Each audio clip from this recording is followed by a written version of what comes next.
Thanks, dear viewers, for joining us on this edition of the news on Equinoxe television, live from our headquarters in Cameroon's economic capital, Douala. My name is Babla Jonathan. In our top stories in this edition of the news, the Popular Action Party condemns what it qualifies as undemocratic attitude of the government of Cameroon with regards to opposition politicians in the country, notably those of the Cameroon Renaissance Movement, CRM political party. The party is against the continuous crackdown on leaders and militants of the CRM political party. You will hear the national president of the PAP in this edition of the news. We will also talk about the problem of the danger of electrocution looming in several neighborhoods across the Republic of Cameroon, and this is a problem often generated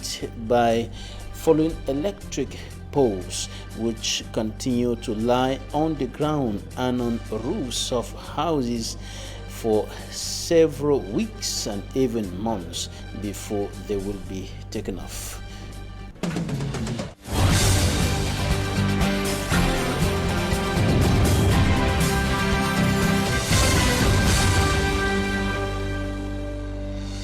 Thank you, dear viewers, for joining us on this edition of the news. We begin this newscast with news concerning the treatment of opposition political parties in the Republic of Cameroon by the government authorities. And one of the opposition political parties goes to war against what it qualifies as undemocratic attitude of government authorities with regards to opposition politicians. The Popular Action Party of National President Denis Njang Tabe is rising up against the continuous crackdown on some opposition leaders, notably those of the Cameroon Renaissance Movement, CRM political party, and some militants. Many of them are in detention with the national president of the CRM, Professor Maurice Kamto, who has been under what is qualified by some legal minds as forceful detention for several weeks. Today,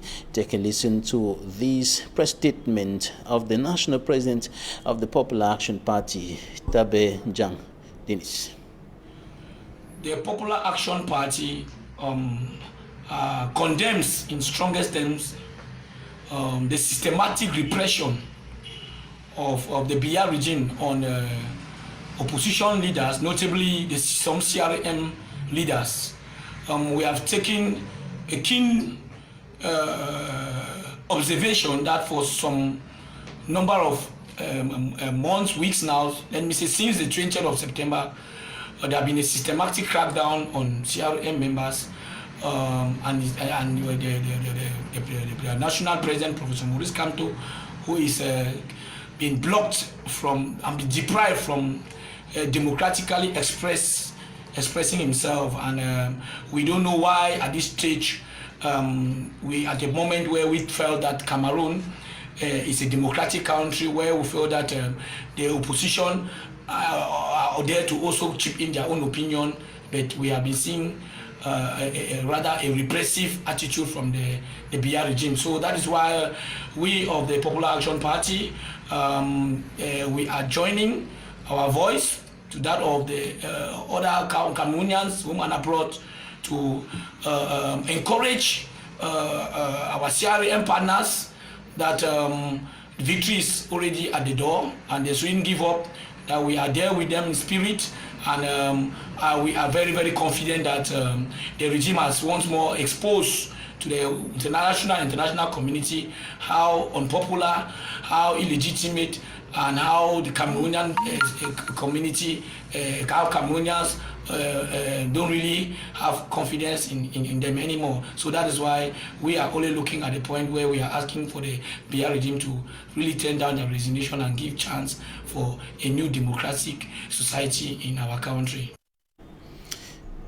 Njang Denis Tabe, National President of the Popular Action Party, calling on the President of the Republic of Cameroon, Paul Biya, and his government to step down and give way to a new class of political leaders to take the country out of the troubled waters and the plethora of socio-economic, political, and security challenges plaguing the country. The Popular Action Party and the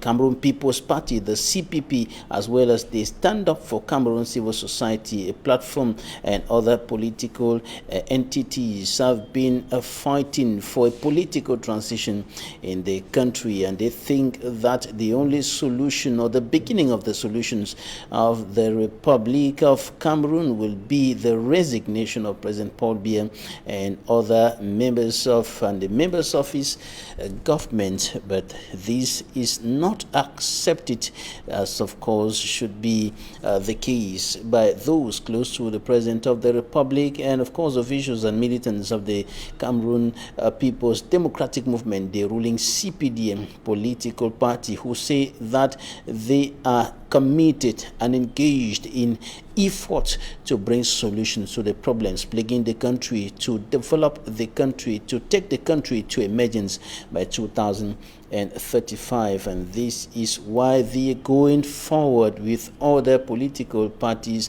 with the December 6 regional elections. Campaigns are going on across the national territory. In the northwest region of the country, former Prime Minister Philemon Yang and leader of the CPDM campaign team in that part of the country said the December 6 regional election should be an opportunity for a rebirth of the northwest and the southwest region, hit by socio-political and security tensions for close to 4 years today. And in the southwest region, during the campaign in Limbe, Minister of Secondary Education Professor Nalova Lyonga urged politicians to put down, notably members of the CPDM political party, to lay down their differences and work together for peace and normalcy in the two Anglophone regions and the development of the nation at large. Now we're going to talk about this problem of the danger of electrocution looming in several neighborhoods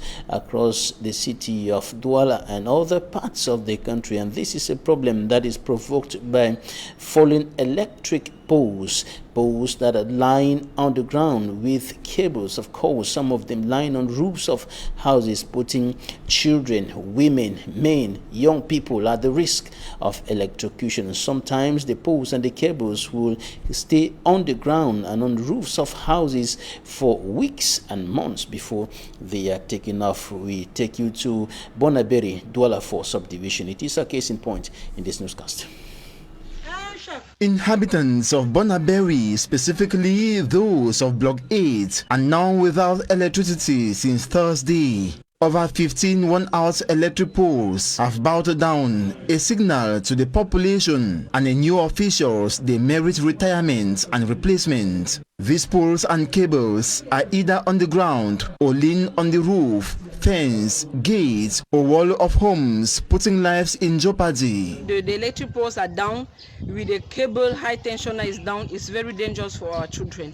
This road is a road taken for those children to go to school. Since morning, they have to stop here by 12 to direct the children to not pass corner the danger. It's very dangerous. So we are just there like that. I'm just trying to protect those children. That's not all. There are a lot of other poles around this area which are already falling. It's like a ticking time bomb just waiting to fall. According to residents, a complaint about the decayed electric poles falling was issued to officials of the Enyo branch office in Bonaberi, Douala 4 subdivision 2 years ago. Unfortunately, no prompt action was taken by the concerned. It's about 2 years that we signaled the problem in Sonel, Bonaberi. They did not do nothing.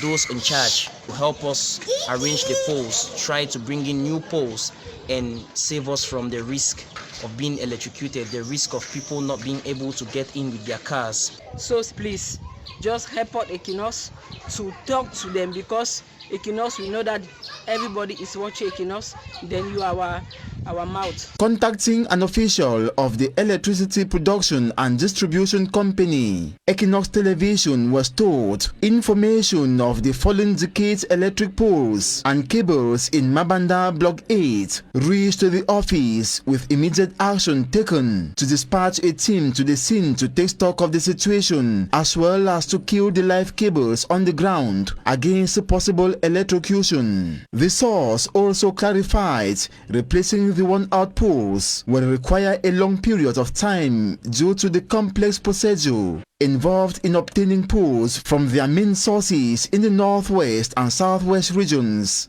Getting them from other potential sources are more complicated and expensive, provoked by scarcity of the resource. The affected inhabitants of Mabanda Block 8 are also solicited to be patient while the company strives to remedy the issues as quick as possible.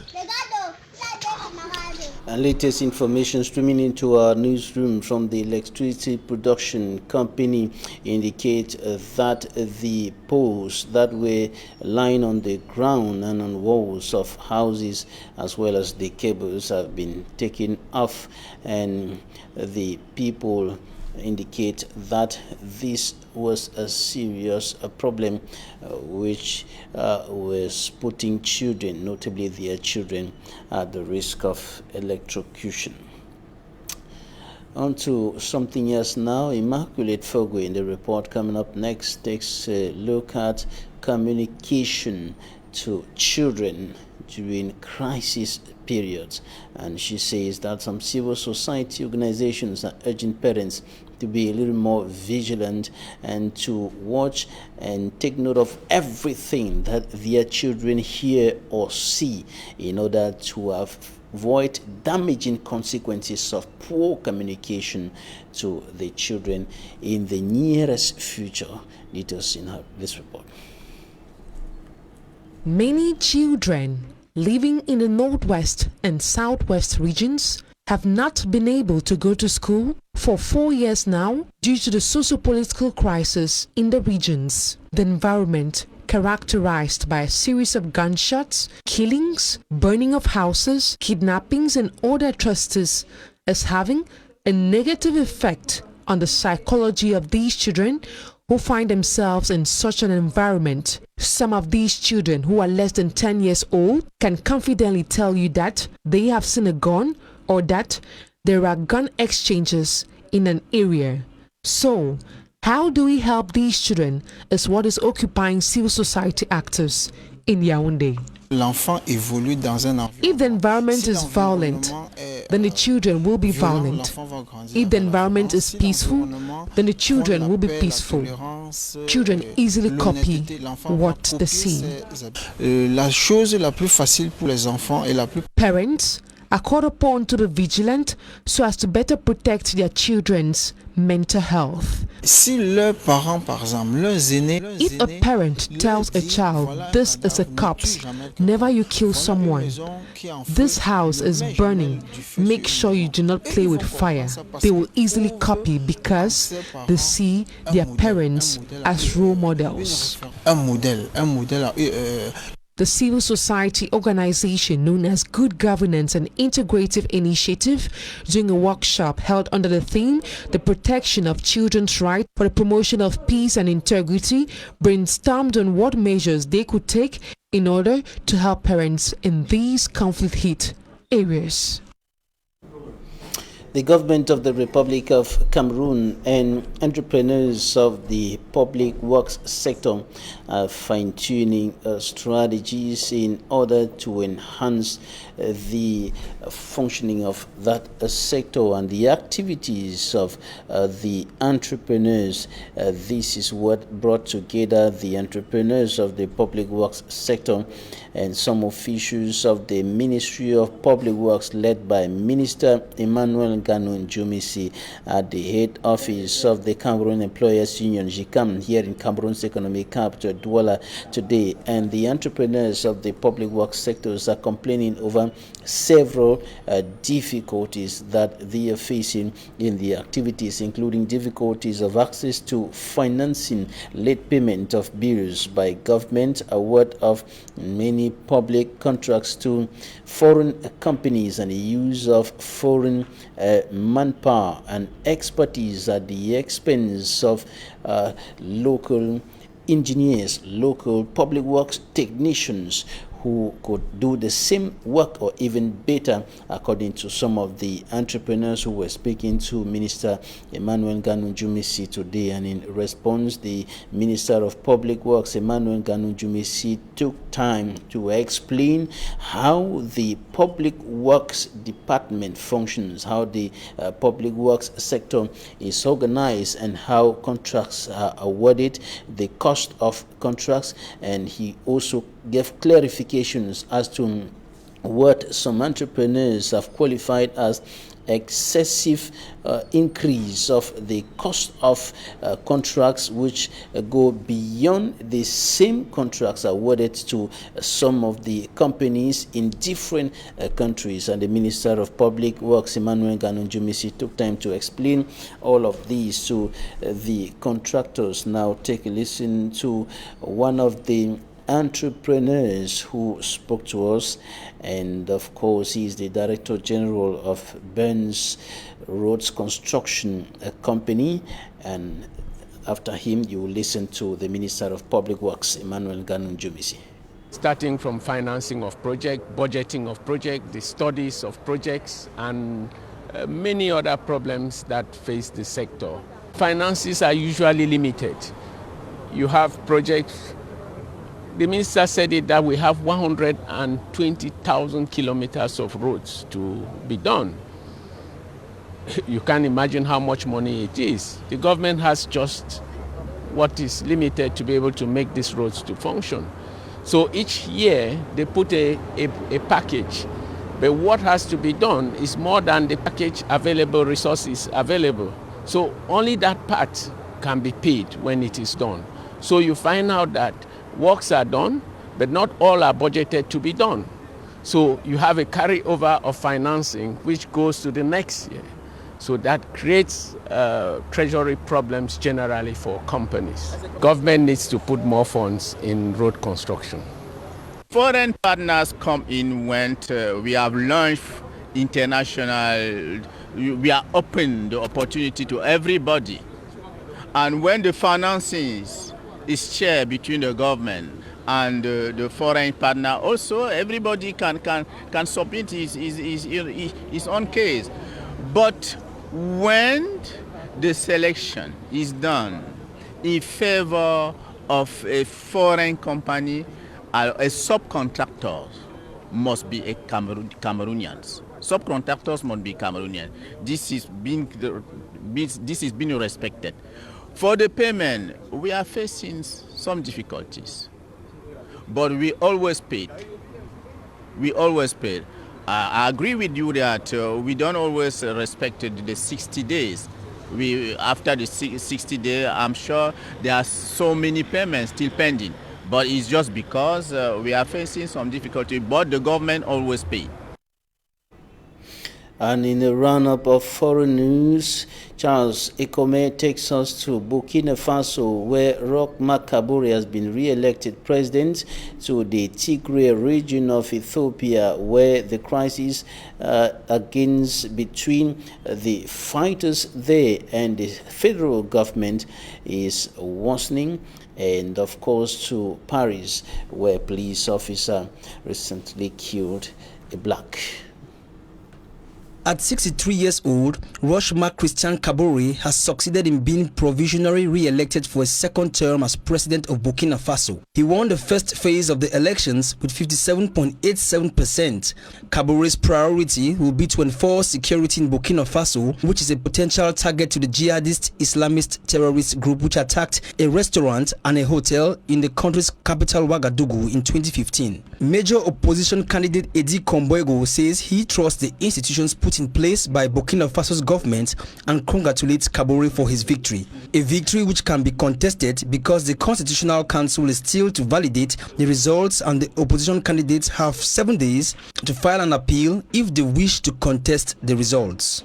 Still in Africa, in Ethiopia, Prime Minister Abiy Ahmed has ruled out dialogue with the leaders of the defiant Tigray region this Friday. He says he is willing to speak to legal representatives operating in Tigray. He held a meeting with the African Union Special Envoy, who are trying to end a deadly conflict between federal troops and the region's forces. The meeting came as more people fled Tigray's capital city Mekelle ahead of a promised final phase of the army's offensive. Meanwhile, racism, xenophobia and Afrophobia continues to be a major problem around the world. Recently, in Paris, capital city of France, a young black man by name Michel was brutalized by 3 police officers in his recording studio. According to the police officers, Michel was brutalized for not wearing a face mask, so they decided to follow him to his studio to question him. The recording studio, which has a camera, caught the whole scene on tape. 15 minutes of sheer violence, which caused the victim, who was suffering from excruciating pain, to scream at the top of his voice. The alarming scene alerted 9 other persons who were walking in the building to come to his rescue. The police officers then decided to throw tear gas to disperse the people who came to his rescue. Michel, who survived the attack, says he is lucky, unlike others who suffer from police brutality in France on a daily basis and never get justice. Thanks to the video feed, the 3 police officers have been suspended, and the tribunal known as the Parquet de Paris has opened investigations for people who had deposited documents for abuse of human rights by public authorities. We wrap up the first part of this edition of the 6 p.m. newscast on Equinoxe Television with this advertorial from Cement, and the company has constantly been working to improve on the quality of its products. The latest brand is Hydro Cement, a high-quality cement. Immaculate Fogwe. Created in 1963, Cement, the leading cement producer in Cameroon, brings to the market a new product known as Hydro Cement. The newly developed water-resistant cement is able to withstand harsh natural conditions. Its unique composition, facilitated by advanced technology, is believed to be a milestone innovation for Cementcam's leadership position. So Cementcam, as we say before, is an old company, okay? So it's an experienced company. So we are using this experience and the knowledge of Lafarge-Holcim, our mother in the cement industry, to really develop new product, new solution for the cement users. Okay, everybody. So in particular, we speak about the hydro, which is, for example, resisting to the water penetration. Okay, so it's how Cementcam is moving. In terms of output, the Figil factory, which recently went operational, produced 190,000 tons in 2020.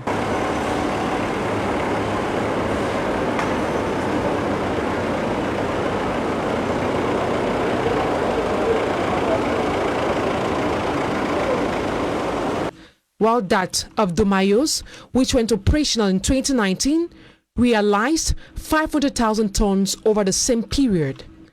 The company acknowledges the effort of employees and that of its consumers in making it stand out. During the visit of the Minister of Mines, Industry and Technological Development, Director General of Cementcam, Benoit Galichet, was able to assure the minister on the quality and effectiveness of the new hydro cement, which is already in the market.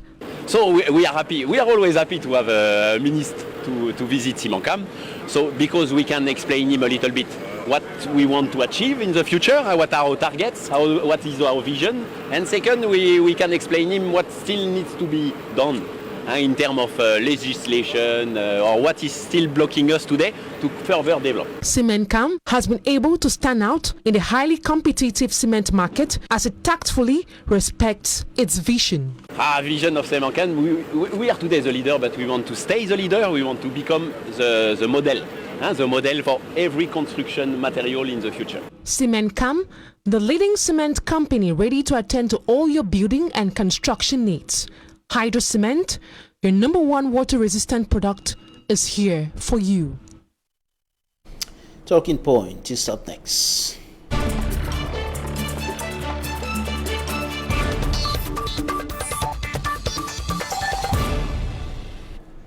A civil society activist and teacher is our guest today, Jewum Emmanuel. Thank you for joining us. Thank you very much, Babila Jonathan, and thank you once more for renewing the confidence in me. Right, we begin with the issue of arrest and detention of political leaders in Cameroon. What's your take about this problem highlighted by the national president of the PAP, Jean Denis, in his statement indicating that the government has an undemocratic attitude towards opposition politicians, notably those of the CRM political party? Many of them have been arrested and detained, the last being the women's wing president of the CRM, Awasum Misba. Well, I think as a civil society activist, I'm very much concerned about the arrest and detention of these political leaders. Though I have often held to the opinion that the problems of Cameroon in general are above political parties. But I still share the view of Njang Tabi, if I'm not wrong, because in a democratic society, I think the landscape is supposed to be labeled for all political parties. All political views are supposed to be listened to, not a systematic crackdown. So I think he's right as a politician to say that it is undemocratic. And even the common man on the street sees that it is undemocratic. And may I profit there to tell you that if you see many young Cameroonians today being scared away from politics, it is because of such practices that have been going on for so long a time. They're afraid to be arrested, for sure, and detained. Many Cameroonians are afraid to be arrested, and so they wouldn't dare join the political ranks because they are afraid.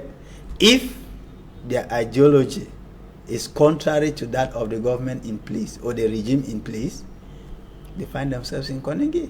But the authorities have repeatedly been saying that Cameroon is a state, a law-abiding state, and laws are respected in Cameroon, human rights are respected here, and so on and so forth. So, yes, you wouldn't expect them to say anything otherwise. You know, when you have the power in your hands and you have the mechanisms that you can break it and build it to your favor, you can say whatsoever you can say. But he who is an opponent shouldn't dare touch that power. He goes down for it. So Cameroon may be a state of law. I use the word maybe, a state of law. Because in a state of law, we see, yes, I use the word maybe because in a state of law, all ideas are accepted. And these ideas are filtered with what we call force of argument or argument of force. But in Cameroon, we are used to, laws are supposed to be respected by the use of cane. Of course, which is purely the French man's system.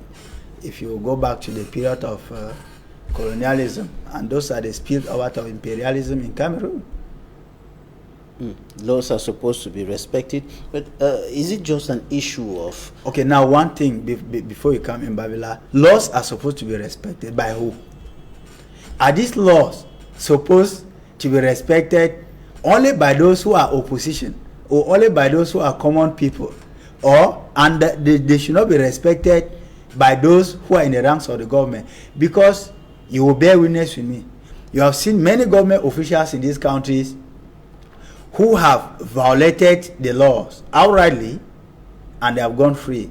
You have seen senior administrators called citizens within his area of command, docs, and those administrators are still seated in their offices, in their comfort offices, under the air conditioners, and nothing has ever been done. They have never even been called up for questioning.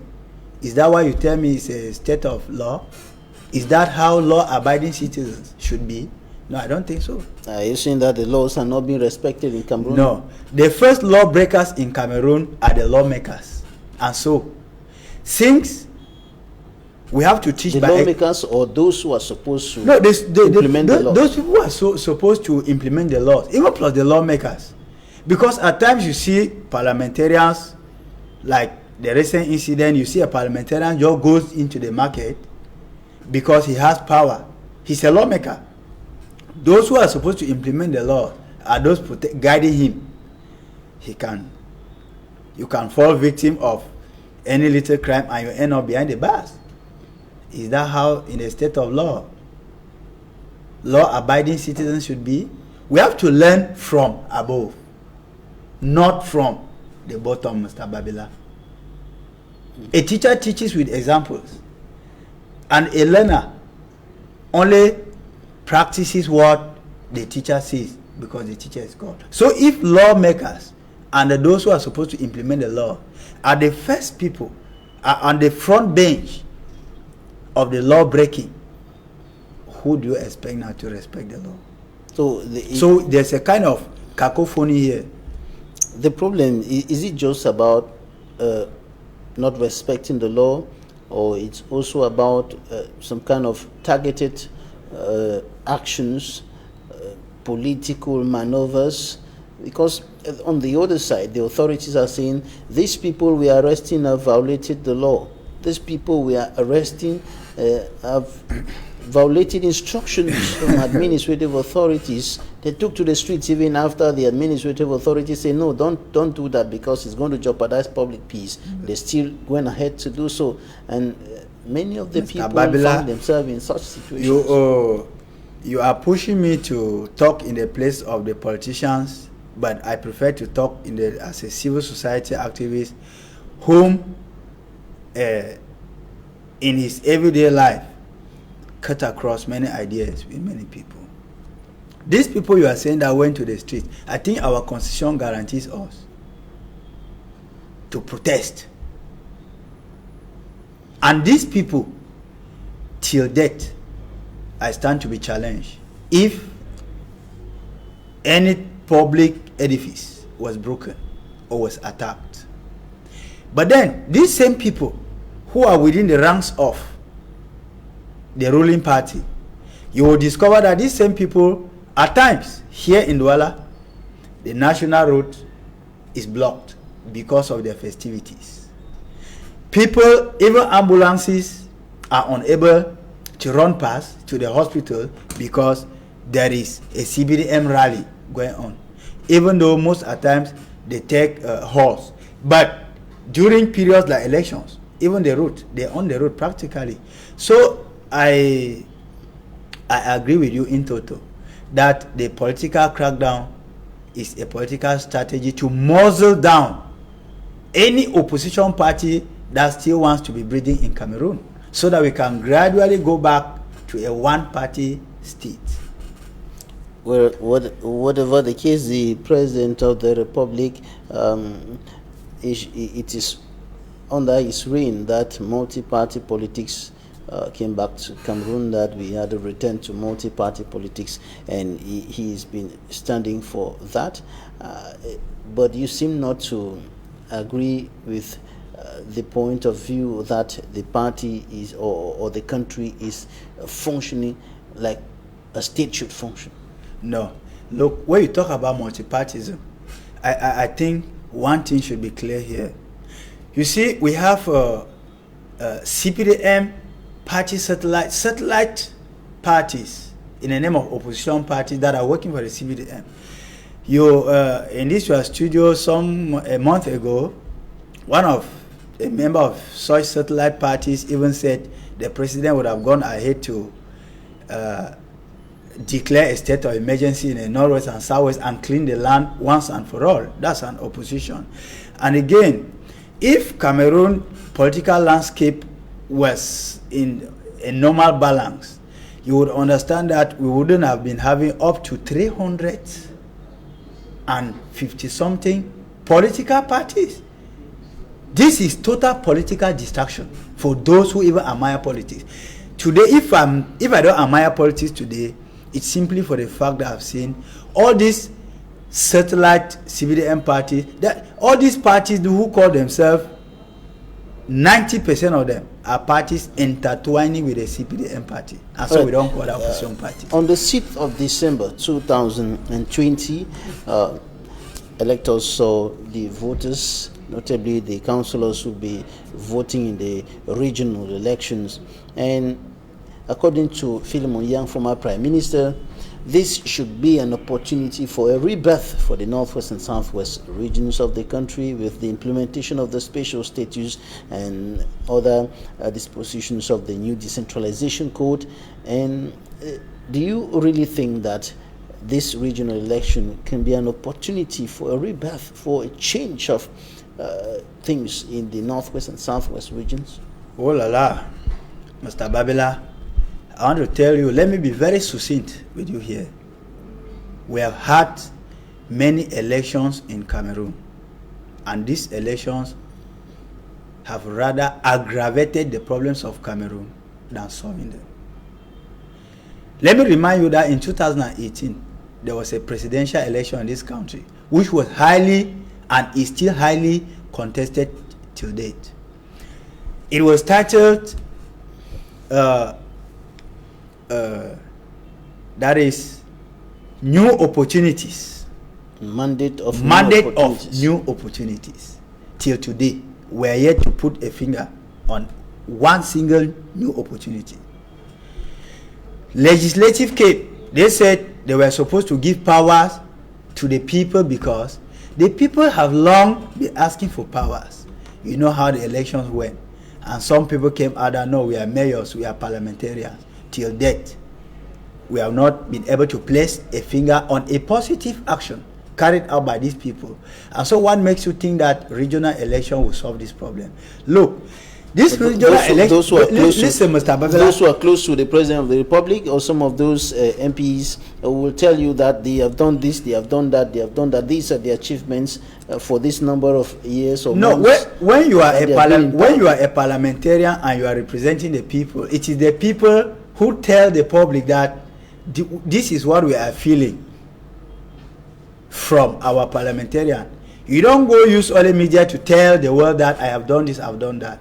Look, this regional election we are talking about here, it is part of the decentralization process that was voted in this country 24 years down the line, and it has been lying in some public public cupboards in Yaoundé. And you think that after 24 years, now look, the simple truth, election in itself is good. I'm okay with election because it is through election that development comes. But the problem with Cameroon is that people have lost trust with the system in place. People do not see this election as any magic one. People cannot reconcile the trust with the people leading them, because I think yesterday I was watching this same platform when a mayor decried in Lom that their hands are tied. If the mayor's hands, who were just voted months ago, are already tied, and they wrote there is no way for the people to go to the farm, transport their produce to their home, there is no way for people to go to the hospital because the roads are bad.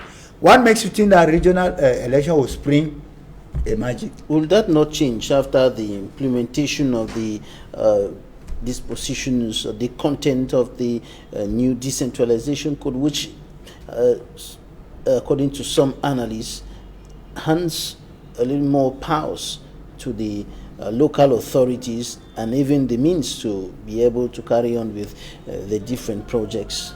I like the word you use. Little means and little power, and you are supposed to know that a little more than before. Yes, you are supposed to know that the power of a country is in the hands of the citizens, not those who struggle to manage them by force or by imposition. Regional election will change virtually nothing. And let me take you a little out of topic. Regional election, you are talking in a global sense. But I don't see the possibility of this election going hitch-free in Northwest and Southwest. Are you going to tell me that after the election, there will be magic for those who have been elected, I put it quote and unquote in the Northwest and Southwest, who have been elected there, to spring a magic one to bring back peace to Northwest? No, look, Babila, peace and justice is the first thing we need. But after the elections, the special status will be implemented. The regional councils will be in place, the regional assemblies and all those structures will be put in place. All what you are saying, Mr. Babila, is time consuming. Let us put the first things first. And the first thing first is that, you know, a hungry man is an angry man. And when there is no peace, there cannot be any development. No good voices will be sounding. First things first is that, left to me, this election to me is non-event. Left to me, the election would have waited. Let the ceasefire that Cameroonians have been crying take place first. Because with the ceasefire and in a calm and serene atmosphere, those people there will listen to those canvassing for votes. And when they listen with a cool head, they all agree. Remember, it's an agreement. Because if this agreement is not there, who will vote for who?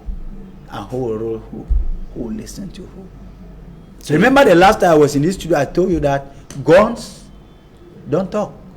Guns only kill. Because this regional election, when I follow news on your platform, we hear that security will be tightened. And security has always been tightened. But atrocities have always been multiplying. So where are we? So, when you talked about Philemon Young, before I diverted, remember, I just wish he's coming home like the prodigal son. Why do you refer to him as a prodigal son? When you abandon home for goodies out, and one day you realize that home is always home, it's good to come back. And I say, former Prime Minister, welcome home.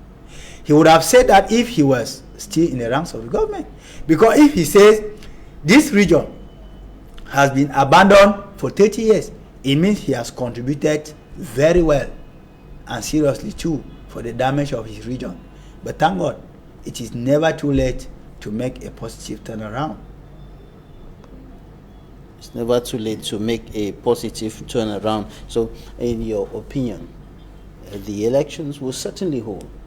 Well, elections. The CRM cried out and said, no, these elections should not take place. The Social Democratic Front and all the other political parties of the opposition, civil society leaders said, you should restore peace, like what you're saying now. But elections are going on, the campaigns are on the way, and the election will certainly take place. So yes, in Cameroon, you know, we are in a dictatorial regime, and dictatorial regimes have their way through by force. Elections will hold, and the elections will not be legitimate. But I cannot face out of this program before without saying, you mentioned a particular name there. I saw it in your news.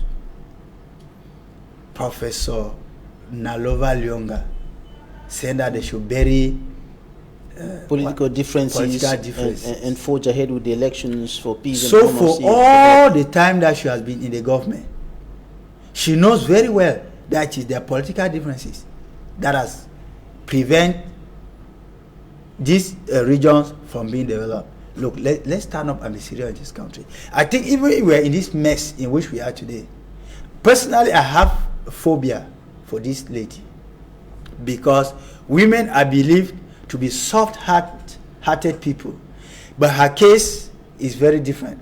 If we are in a mess we are today, she's one of the people who highly provoked it in the early days of this crisis. So I think such people, the Cameroon government, before you cut me, the Cameroon government needs to step down from their high horses, go down on their bended knees, apologize to the Cameroonians, beg for forgiveness. I think Cameroonians are ready to forgive them. And when the Cameroonians forgive them, real business will go on. All right, Professor Naluva Lyonga, as well as other government ministers, have been among those who have been crying for a return to peace and normalcy, for the guns to go down, asking the pro-independence fighters to drop their guns and saying, no, we don't need to fight, we can solve this problem peacefully. But you think that she caused the problem in one way or the other? Part of the problem. Perhaps as part of the government of the country.